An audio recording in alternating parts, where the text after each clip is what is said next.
Bank ডাকাত যারা যারা টাকা লুট করছে, যারা দেশব্যাপী নারী নির্যাতন, শিশু নির্যাতন, যারা অন্যের জমি বাড়িঘর দখল করছে, যারা নদী নালা দখল করছে, যারা ভোট ডাকাতি করছে, তারা আজকে দুর্দণ্ড প্রতাপে সারা বাংলাদেশ চাপিয়ে বেড়াচ্ছে।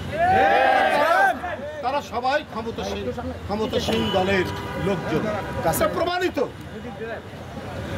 এটা প্রমাণিত। দুইজন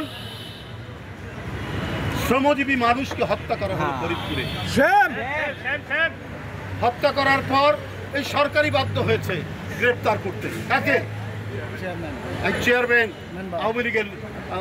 আওয়ামী লীগের লোক। প্রত্যেকটি জায়গায় সমস্ত দুর্বৃত্তপনা, সমস্ত সন্ত্রাস, সমস্ত রক্তপাত করছে এই সরকারের লোক। এদেরকে দিয়েই তো অন্যায় করানো হয়েছে, এদেরকে দিয়েই তো বিএনপির এবং গণতন্ত্রকামী মানুষের মিছিলের উপর আক্রমণ চালানো হয়েছে, এদেরকে দিয়েই এরাই গ্রামে গঞ্জে জনপদের পর জনপদে পুলিশকে বাড়ি চিনিয়ে দিয়েছে। এইটা বিএনপির লোকের বাড়ি, এটা যুবদলের বাড়ি। এরা এখন আস্কারা পেয়েছে।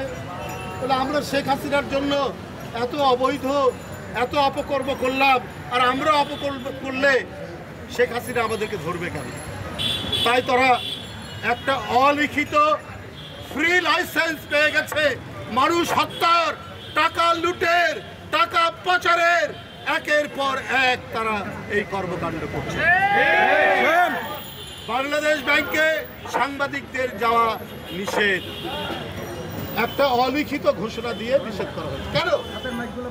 ব্যাংকের কত টাকা চুরি হয়েছে, আর এই টাকা যারা লোপাট করেছেন তারা হয় আওয়ামী লীগের এমপি ছিলেন বা আছেন, অথবা মন্ত্রী, অথবা আওয়ামী লীগের ঘনিষ্ঠজন।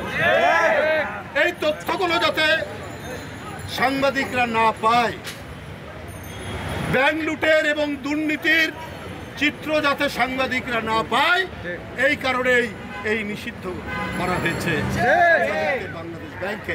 কারণ যারা অপরাধী তারা পাপকে লুকিয়ে রাখতে চায়, তাদের লুটপাট আর দুর্নীতির পাপ ঢেকে রাখার জন্যই গণমাধ্যমের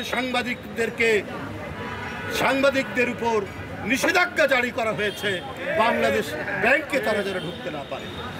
আমি এর তীব্র নিন্দা জানাই। এই হরিলুটের সরকার, এই মহাদুর্নীতির সরকার, এই মহা চোরদের লালন পালনের সরকার, এরা আর ক্ষমতায় থাকলে মানুষের ঘর বাড়ি বসত ভিটা এরা সব বিক্রি করে দেবে।